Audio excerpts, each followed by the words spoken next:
L'année 859 marque un tournant dans l'histoire des raids vikings. Bjørn Côte de Fer et Hastein, deux noms qui terrorisaient déjà l'Europe du Nord, décident de tenter l'impossible. Leur objectif? Aller là où aucun viking n'est jamais allé, traverser le détroit de Gibraltar et piller la Méditerranée. 62 dracars quittent la Loire cette année-là, chargés de milliers de guerriers assoiffés de richesse et de gloire. Bjørn n'est pas n'importe qui. Fils présumé de Ragnar Lodbrok, le légendaire chef qui avait mis Paris à genoux 15 ans plus tôt, il porte sur ses épaules le poids d'un héritage immense. Son surnom, Côte de Fer, vient d'une légende selon laquelle sa mère lui aurait conféré une invulnérabilité magique contre les blessures.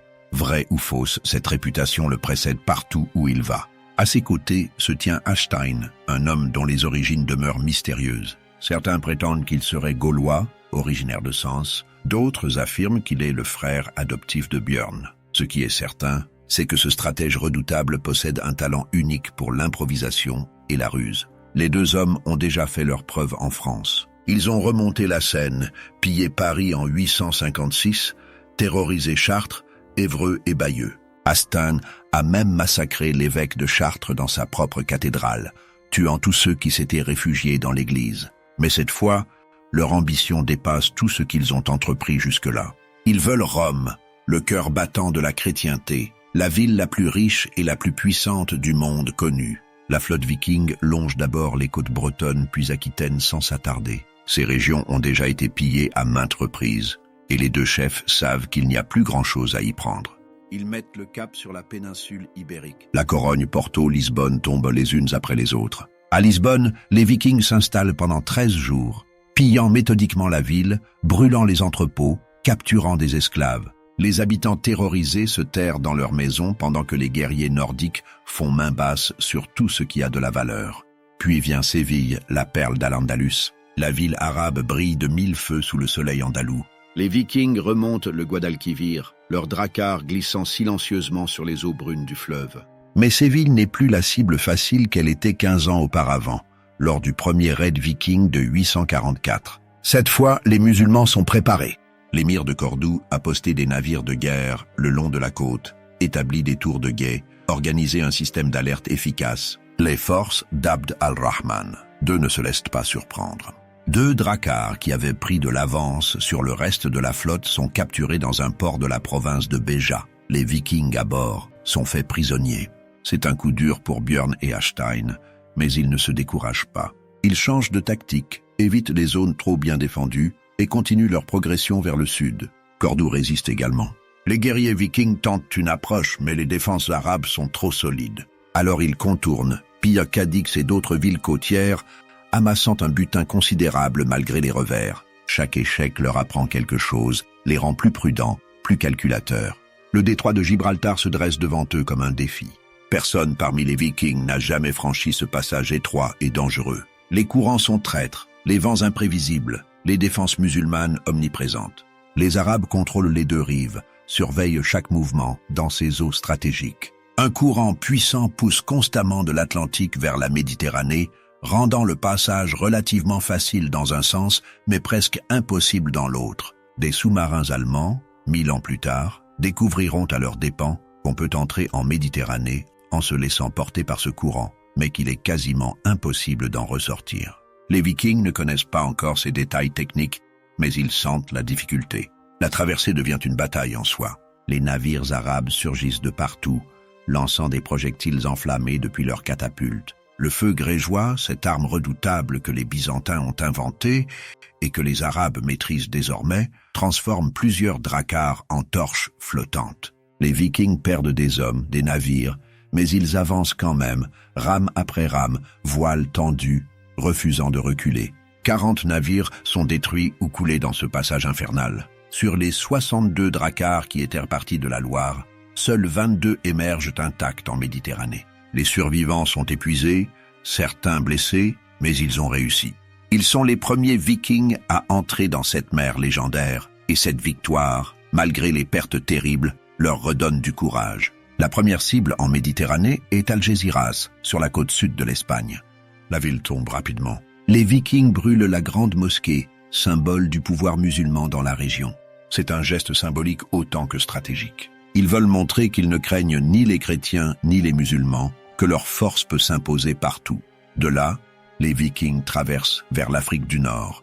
Ils attaquent Nekor, un émirat situé dans l'actuel Maroc, sur la côte méditerranéenne. La population locale, composée en grande partie de Berbères, ne s'attend pas à voir débarquer des guerriers venus du Grand Nord. La résistance est faible, désorganisée. Les Vikings capturent le harem d'un chef local, prennent des dizaines d'esclaves, pillent les entrepôts. C'est là qu'ils font une découverte qui les fascine. Parmi les captifs se trouvent des hommes à la peau très sombre, des Africains que les Vikings appellent Blamen, les hommes bleus. Ces esclaves noirs avaient été amenés en Afrique du Nord par les marchands arabes. Les guerriers nordiques n'ont jamais vu de personne avec cette couleur de peau. Ils décident d'en garder quelques-uns comme curiosité. Ces malheureux finiront vendus sur les marchés aux esclaves d'Irlande, où ils deviendront à leur tour des objets de fascination. L'émir de Cordoue, humilié par l'attaque de Nekor, négocie pour racheter le harem capturé. Les Vikings acceptent la rançon, empochent l'or et repartent vers l'est. Ils pillent Malaga, Almérie, Aguilaz. Chaque ville côtière devient une cible potentielle. Les îles Baléares subissent également leurs assauts. Majorque, Minorque, Ibiza, toutes tombent tour à tour. L'hiver approche. Les Vikings ont besoin d'un endroit sûr pour se reposer, réparer leurs navires, soigner leurs blessés. Ils remontent la côte espagnole, atteignent le Roussillon, puis trouvent l'endroit idéal en Camargue, dans le delta du Rhône. Une île marécageuse, facile à défendre, suffisamment grande pour accueillir leurs navires et leurs hommes. Ils s'installent là pour plusieurs mois. Pendant l'hiver, ils ne restent pas inactifs. Des groupes de raideurs remontent le Rhône, attaquent Arles, Nîmes, Valence. Les raids sont rapides, brutaux, efficaces. Les Vikings débarquent à cheval, frappent fort, pillent ce qu'ils peuvent transporter et disparaissent avant que les défenseurs puissent organiser une contre-attaque. L'abbaye d'Arles-sur-Tech est mise à sac. Les moines tentent de fuir avec leurs trésors, mais la plupart sont rattrapés et tués. À Valence, les Vikings remontent l'Isère jusqu'à Romans, mais là, ils rencontrent enfin une résistance organisée. Le comte Girard rassemble ses troupes, bloque leur progression. Pour la première fois depuis leur entrée en Méditerranée, Björn et Hastein sont contraints de battre en retraite. Ils redescendent le Rhône, regagnent leur camp en Camargue. L'hivernage leur permet de faire le bilan. Les pertes sont lourdes, mais le butin est immense. Or, argent, bijoux, tissus précieux, esclaves, tout s'entasse dans leur campement. Les hommes sont fatigués, certains veulent rentrer. Mais Björn et Hastein ont un objectif qui les obsède. Rome, la ville éternelle. Le plus grand trophée qu'un viking puisse rêver de conquérir. Au printemps 860, la flotte repart. Cette fois direction l'est vers l'Italie. Les côtes de la Côte d'Azur défilent sous leurs yeux. Ils ne s'arrêtent pas, pressés d'atteindre leur objectif. La péninsule italienne se dessine enfin à l'horizon. Première cible, Pise, une ville côtière prospère, dotée d'un port actif. Pise tombe en quelques jours. Les défenses sont inadéquates, les soldats mal préparés. Les Vikings pillent méthodiquement, emportent tout ce qui a de la valeur, puis continuent leur route vers le sud. Ils longent la côte toscane, cherchant des yeux leur destination finale. Rome ne peut plus être très loin. Björn et Hastein scrutent chaque ville qu'ils croisent, guettant les signes de la grandeur romaine. Et puis ils la voient. Une cité magnifique se dresse devant eux. Des murailles imposantes, des édifices de marbre blanc qui brillent sous le soleil, des tours de défense, des églises avec des clochers qui dominent le paysage. C'est forcément Rome. Cela ne peut être que Rome. Les Vikings ont devant eux la capitale de la chrétienté, le cœur de l'ancien empire, la ville la plus puissante du monde. Sauf que ce n'est pas Rome. C'est Luna, une ancienne ville romaine située près de l'actuelle La Spezia, à des centaines de kilomètres au nord de la vraie Rome. Luna était effectivement une cité prospère à l'époque romaine, célèbre pour ses carrières de marbre blanc de Carrare. Ce marbre avait servi à construire certains des plus beaux monuments de Rome. Mais au 9e millénième siècle, Luna n'est plus qu'une ville de taille moyenne, bien fortifiée certes, mais loin de la grandeur de la capitale impériale. Björn et Hastein ne le savent pas. Pour eux, c'est Rome. Ils ont atteint leur but. Mais il reste un problème majeur. Les murailles de Luna sont hautes, épaisses, imprenables par un assaut frontal. Les Vikings tournent autour de la ville, cherchent un point faible, mais n'en trouvent aucun. Les défenseurs sont sur le qui-vive, prêts à repousser toute attaque. C'est là qu'Hastein a l'une de ses idées les plus brillantes et les plus audacieuses. Il élabore un plan fou, un stratagème digne des légendes grecques. Si les Vikings ne peuvent pas prendre la ville par la force. Ils la prendront par la ruse. Hastein envoie des messagers à l'évêque de Luna. Le message est simple, presque pathétique. Les Vikings prétendent être des mercenaires épuisés, affamés, qui ont fui leur terre natale après une défaite. Leur chef, Hastein lui-même, serait mourant, alité dans son navire. Mais le coup de génie du plan, c'est la suite. Hastein fait dire qu'il s'est converti au christianisme sur son lit de mort. Maintenant qu'il a embrassé la vraie foi, son dernier souhait avant de mourir est de recevoir les sacrements chrétiens et d'être enterré en terre consacrée, dans l'église de la ville. C'est une demande raisonnable pour tout chrétien mourant. L'évêque et les autorités de Luna se retrouvent face à un dilemme moral. Refuser les derniers sacrements à un mourant converti, même s'il s'agit d'un ancien païen, serait un péché grave aux yeux de l'Église. Les prêtres débattent, consultent, prient. Finalement, la charité chrétienne l'emporte sur la prudence. Ils acceptent. Un petit groupe de Vikings sera autorisé à entrer dans la ville pour accompagner le corps de leur chef jusqu'à l'église. Le jour convenu, les portes de Luna s'ouvrent. Une cinquantaine de guerriers Vikings entrent, portant une civière sur laquelle repose le corps apparemment sans vie d'Hastein, recouvert d'un linceul. Certaines versions de l'histoire parlent d'un cercueil. Ces hommes portent de longues robes, comme des moines en deuil. Sous ces robes se cachent des épées, des haches, des couteaux. Le cortège funèbre traverse lentement les rues de Luna, escorté par des prêtres qui psalmodient des prières. Les habitants observent la scène depuis leurs fenêtres, curieux, émus peut-être par ce spectacle inhabituel. Personne ne se doute de rien. Le groupe atteint l'église, entre dans le sanctuaire. Les portes se referment derrière eux, et c'est là que tout bascule. Hastein bondit soudainement de sa civière, vivant, rugissant, son épée déjà dégainée. Ces hommes arrachent leurs robes, révélant leurs armes. Avant que les prêtres puissent réagir, les Vikings se ruent sur eux. Le massacre est rapide, sanglant. Certains religieux tentent de fuir, mais ils sont rattrapés et abattus. D'autres se jettent à genoux, suppliant pour leur vie, mais les Vikings n'écoutent pas. Une fois l'église sécurisée, Hastein et ses hommes se précipitent vers les portes de la ville. Les gardes, alertés par les cris, tentent de les arrêter, mais il est trop tard. Les Vikings ouvrent les portes et le reste de leur armée, qui attendait à l'extérieur, se déverse dans Luna comme un torrent dévastateur. Ce qui suit est un pillage méthodique et brutal. Les habitants de Luna, pris au dépourvu, tentent de résister, mais ils sont dépassés. Les guerriers Vikings déferlent dans les rues, enfoncent les portes des maisons, tuent ceux qui résistent, capturent ceux qui se rendent. Les femmes et les enfants sont rassemblés, destinés à devenir des esclaves. Les hommes en âge de combattre qui ne se rendent pas sont exécutés. Les Vikings fouillent chaque bâtiment, chaque cave, chaque cachette. L'or et l'argent sont prioritaires, mais ils prennent aussi les tissus précieux, les objets en bronze, les outils, les armes, la nourriture. Rien n'est laissé derrière. Les églises et les monastères sont particulièrement ciblés. Les reliques religieuses, les calices en or, les crucifix incrustés de pierres précieuses, tout est arraché des autels et emporté. Et puis, au milieu de ce triomphe, les Vikings font une découverte troublante. En interrogeant les prisonniers, en examinant les documents qu'ils trouvent, Björn et Hastein réalisent leur erreur. Cette ville n'est pas Rome, c'est Luna. Rome se trouve beaucoup plus au sud, à plusieurs jours de marche.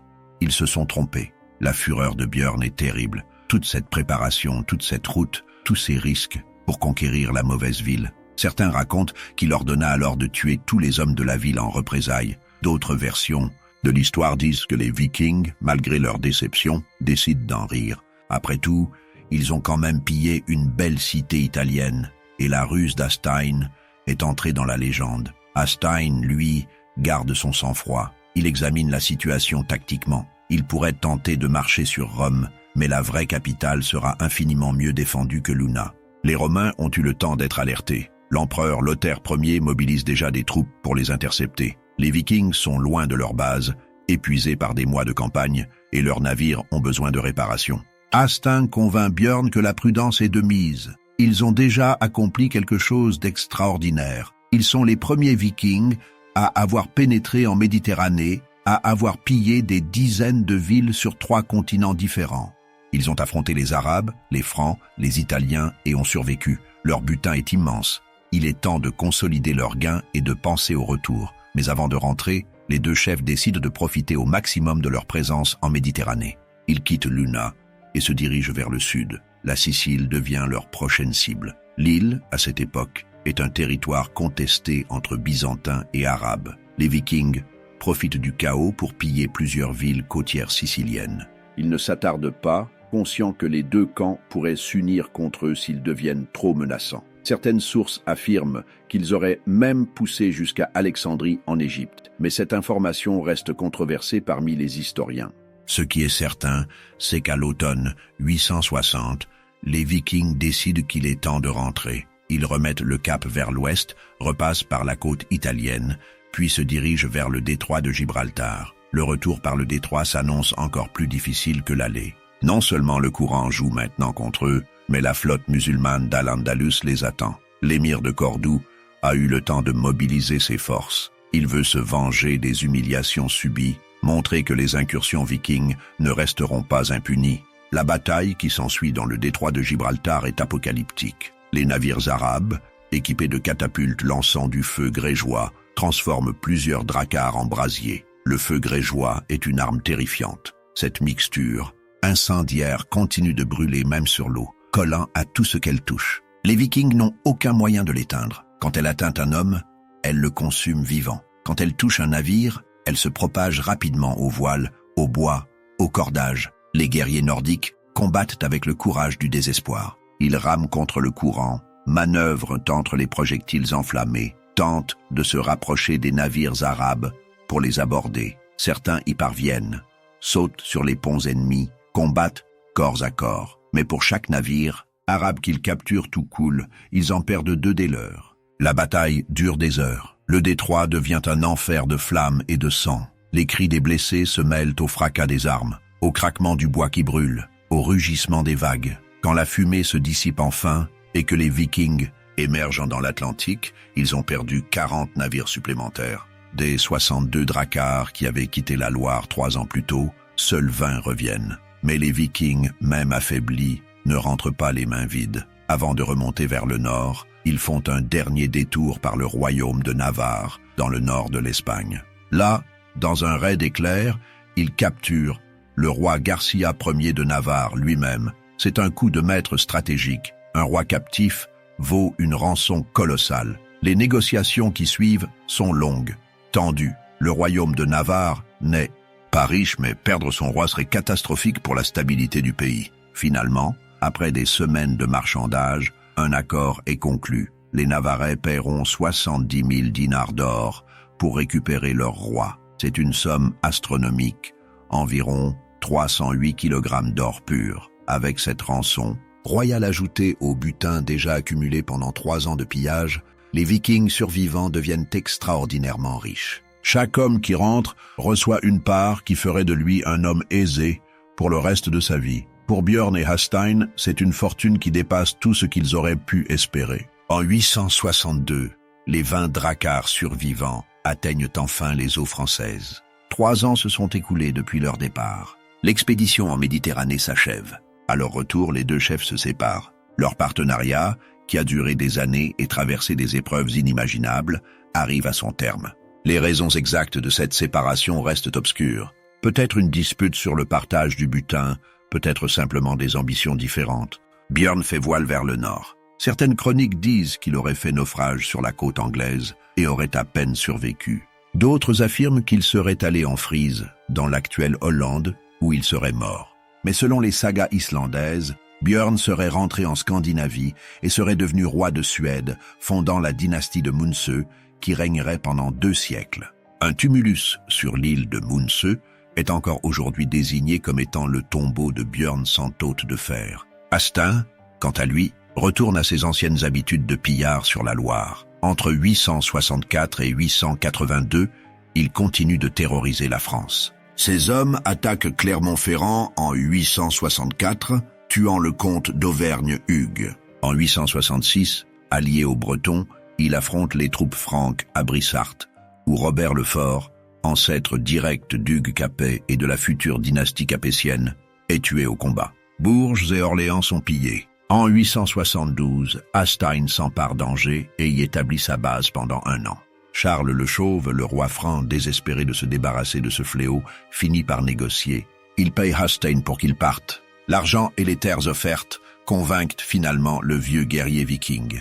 Hastein aurait fini sa vie comme comte de Chartres, la même ville dont il avait massacré l'évêque des années auparavant.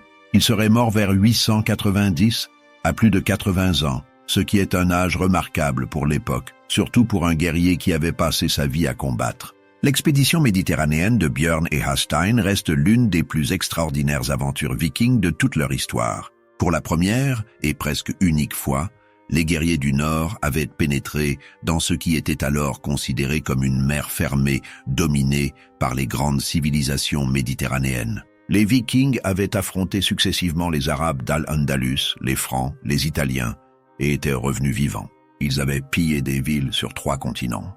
Ils avaient capturé un roi et obtenu une rançon royale. Ils avaient découvert des peuples et des richesses dont la plupart des Scandinaves n'avaient jamais entendu parler. L'histoire de la prise de Luna par la ruse est devenue légendaire. Elle a été racontée et re-racontée pendant des siècles, embellie à chaque récit. La série Vikings de History Channel s'en est inspirée, attribuant la ruse à Ragnar Lodbrok pour la prise de Paris, alors que c'était en réalité Hastein à Luna. Cette confusion historique témoigne de la façon dont les histoires vikings se mélangeaient et se transformaient au fil du temps. Mais l'expédition a aussi montré les limites de la puissance viking. Les pertes avaient été terribles. Des 62 navires partis, seuls 20 étaient revenus. Des milliers d'hommes étaient morts, brûlés par le feu grégeois, noyés dans les tempêtes, tués au combat ou succombant aux maladies dans des terres étrangères. Le coût humain de cette aventure était effroyable. Et surtout, les Vikings avaient découvert que la Méditerranée n'était pas leur terrain. Les Arabes et les Byzantins possédaient des technologies navales supérieures, notamment le feu grégeois. Leurs navires étaient mieux adaptés à cette mer. Leur système de défense côtière était en plus développé que ceux de l'Europe du Nord. Les Vikings excellent dans les raids rapides sur des côtes mal défendues, pas dans les batailles navales prolongées contre des flottes organisées. Après cette expédition, les incursions vikings en Méditerranée sont devenues rares. Il y eut quelques raids mineurs dans les décennies suivantes, mais rien de comparable à l'exploit de Björn et Hastein. Les guerriers nordiques avaient compris que la vraie richesse se trouvait ailleurs, dans des terres plus faciles à conquérir et à coloniser. Ironiquement, c'est par un chemin détourné que les descendants des Vikings finiront par dominer certaines régions méditerranéennes. En 911, Rollon, un autre chef viking, obtient de Charles le Simple la Normandie en échange de sa protection contre d'autres raids vikings. Les Normands, comme on les appellera désormais, se christianisent, adoptent la langue française, mais gardent leur mentalité guerrière. En 1066, Guillaume le Conquérant, descendant de Rollon, conquiert l'Angleterre. Ses fils et petits-fils regardent alors vers le sud. À partir de 1061, des aventuriers normands commencent à conquérir le sud de l'Italie et la Sicile, arrachant ces territoires aux Byzantins et aux Arabes. Roger de Hauteville, Robert Guiscard, Bohémond de Tarente, tous descendants des Vikings, créent des royaumes normands en Méditerranée. Ces Normands construisent des châteaux, des cathédrales magnifiques qui mélangent l'architecture byzantine, arabe et occidentale. La chapelle palatine de Palerme, la cathédrale de Montréal, la cathédrale de Céphalus en Sicile témoignent encore aujourd'hui de cette époque où les descendants des Vikings régnaient sur la Méditerranée. 2 siècles après Björn et Hastein, leurs héritiers culturels accomplissaient ce que les 2 chefs vikings avaient seulement rêvé: dominer une partie de la Méditerranée, non par des raids éclairs, mais par une conquête durable et une administration organisée. Une question continue de hanter les historiens. Björn et Hastein se sont-ils vraiment trompés de ville?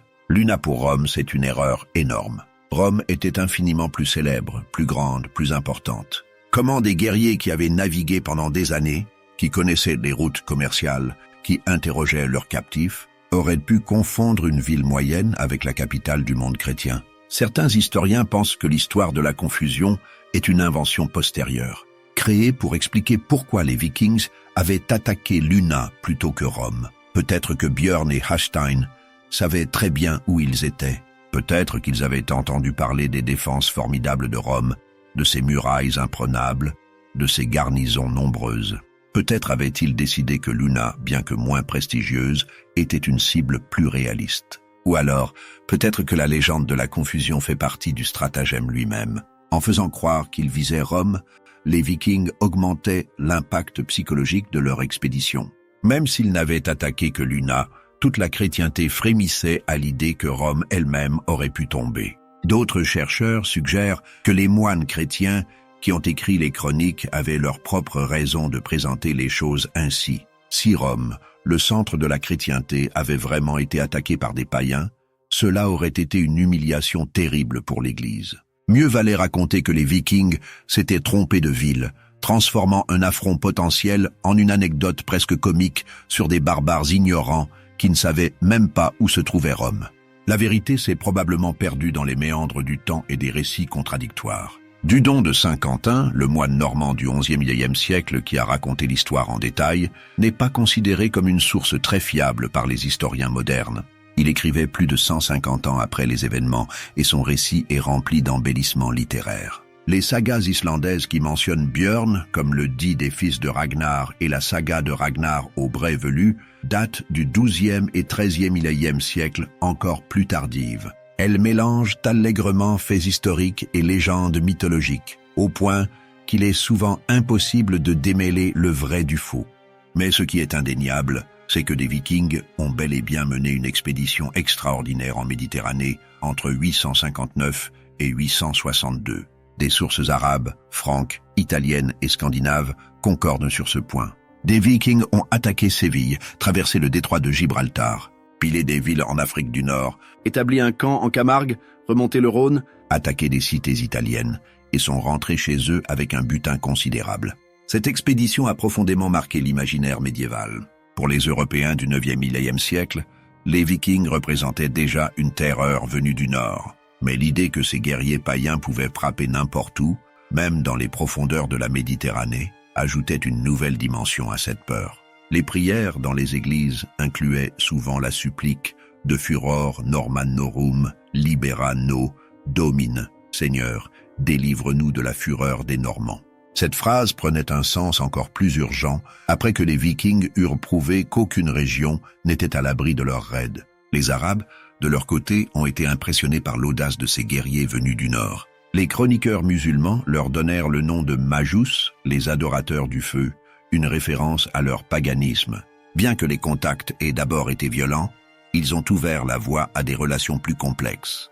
Des émissaires furent échangés. Un chef viking nommé Turgeis aurait même fait route depuis l'Irlande pour rencontrer l'émir de Cordoue, Abd al-Rahman II. Ces contacts, aussi limités fussent-ils, ont contribué à briser l'isolement relatif dans lequel vivaient les Scandinaves. Les Vikings qui revenaient de Méditerranée rapportaient des récits de civilisations riches et raffinées, de villes magnifiques, de technologies avancées. Certains de ces guerriers ont dû se demander si la vie de pillard était vraiment le seul chemin possible pour eux.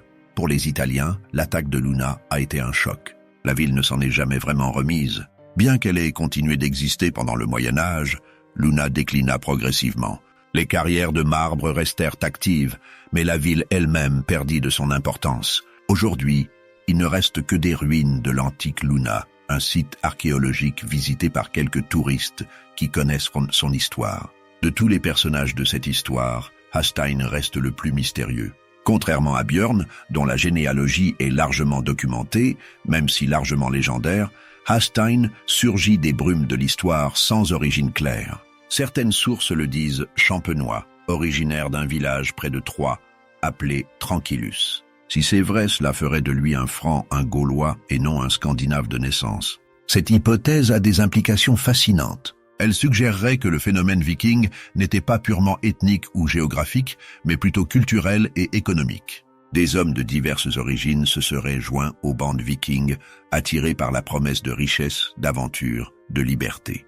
Le terme viking désignerait alors moins une origine ethnique qu'un mode de vie, une profession presque. D'autres sources font d'Hásteinn le frère adoptif ou le mentor de Björn, ce qui le placerait fermement dans la sphère scandinave. Certains vont jusqu'à suggérer qu'il aurait été un autre fils de Ragnar Lodbrok, ce qui expliquerait son association étroite avec Björn. Mais ces généalogies semblent avoir été construites après coup pour donner plus de prestige au personnage. Ce qui est certain, c'est qu'Hásteinn possédait un génie tactique rare. La ruse de Luna nécessitait non seulement de l'imagination, mais aussi une compréhension profonde de la psychologie de l'adversaire. Hásteinn savait que les chrétiens ne pourraient pas refuser les derniers sacrements à un mourant, même païen.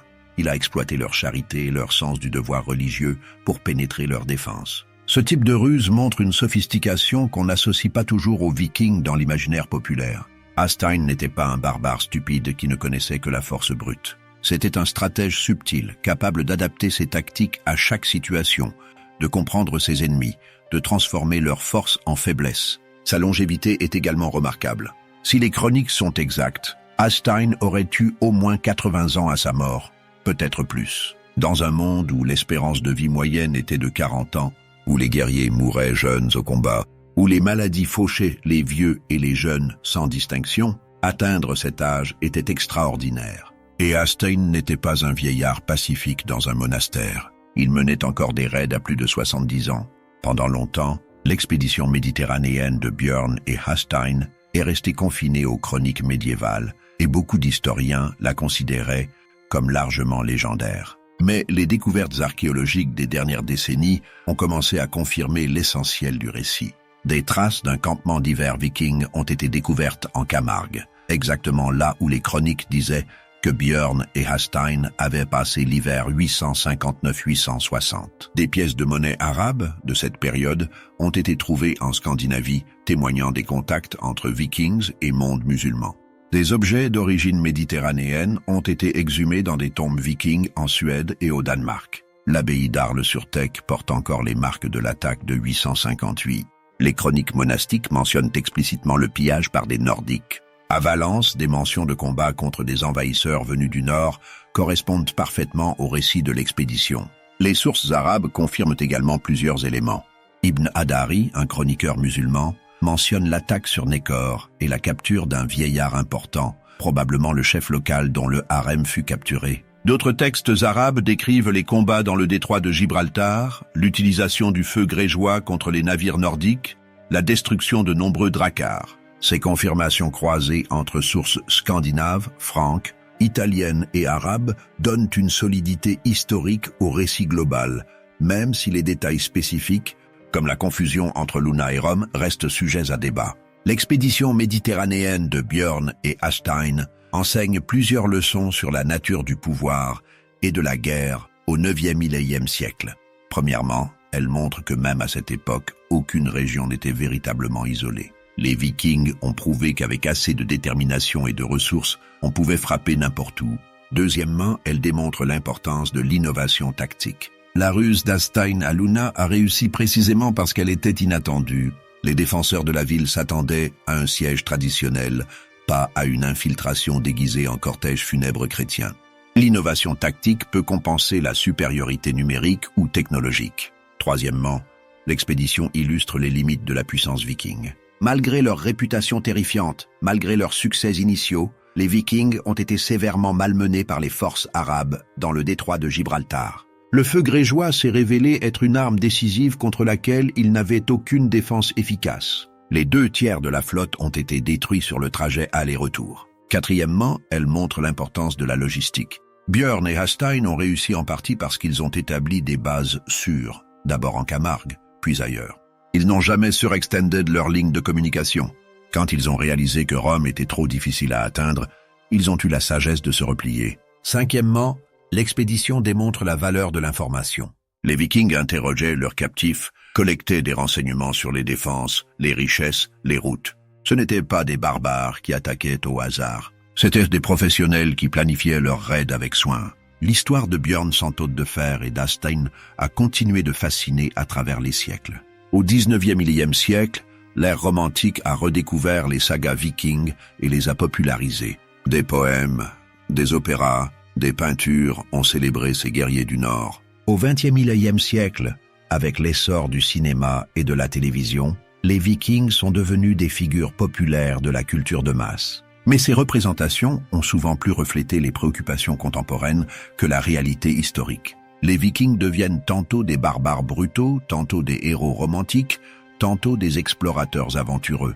La série Vikings de History Channel, diffusée de 2013 à 2020, a présenté Björn sans hôte de fer comme l'un de ses personnages principaux. Elle a pris des libertés considérables avec l'histoire, mais elle a au moins réintroduit ces personnages dans la conscience populaire. La ruse de la fausse conversion et du faux enterrement est attribué à Ragnar pour Paris, alors qu'historiquement c'était Hastein pour Luna, mais l'essence de l'histoire est préservée. Ce mélange de faits et de fiction reflète en réalité comment les Vikings eux-mêmes racontaient leurs histoires. Les sagas islandaises ne faisaient pas de distinction nette entre histoire et légende. Pour eux, l'important était la vérité émotionnelle et morale du récit, pas nécessairement sa précision factuelle. Plus de 1000 ans après l'expédition de Björn et Hastein, leur héritage persiste. Les descendants des Vikings ont façonné l'Europe médiévale de manière indélébile. La Normandie, la Russie, dont le nom vient des Varegs, Vikings de l'Est, l'Angleterre, après 1066, la Sicile normande, tous ces territoires portent la marque Viking. Le raid méditerranéen de 859-862 reste un moment unique dans cette histoire. C'était l'apogée de l'expansion viking, le moment où ces guerriers du Nord ont poussé jusqu'aux limites extrêmes de leur portée. Ils ont prouvé qu'ils pouvaient défier les plus grandes puissances de leur époque et survivre. L'histoire de la prise de Luna, vraie ou embellie, nous rappelle que l'audace et la ruse peuvent parfois accomplir ce que la force brute ne peut pas. Elle nous montre que dans la guerre comme dans la vie, la perception compte autant que la réalité. Que Björn et Hastein se soient trompés de ville ou pas, le monde chrétien a tremblé à l'idée que Rome elle-même aurait pu tomber. Les Vikings qui sont revenus de cette expédition étaient des hommes changés. Ils avaient vu le monde, affronté des civilisations anciennes, naviguer sur des mers inconnues. Certains sont morts riches, d'autres sont morts pauvres, mais tous sont morts en sachant qu'ils avaient participé à quelque chose d'extraordinaire. Et c'est peut-être là le vrai héritage de Björn sans Todt de Fer et d'Hastein. Pas dans les détails de telle ou telle bataille, pas dans le nombre exact de navires perdus ou de villes pillées, mais dans le simple fait qu'ils ont osé rêver l'impossible et l'ont presque réalisé. Ils voulaient Rome, et même s'ils n'ont eu que Luna, ils ont prouvé que rien n'était vraiment hors de portée pour ceux qui avaient assez de courage pour essayer. Leur expédition marque à la fois l'apogée et le début du déclin des grands raids vikings. Après eux, les fils et petits-fils de ces guerriers commenceront à se sédentariser, à fonder des royaumes, à se christianiser, à devenir normands, russes, anglais. L'âge des grandes expéditions vikings touche à sa fin. Björn et Hastein ont été parmi les derniers à incarner pleinement l'esprit viking dans toute sa fureur, son audace et son ambition démesurée.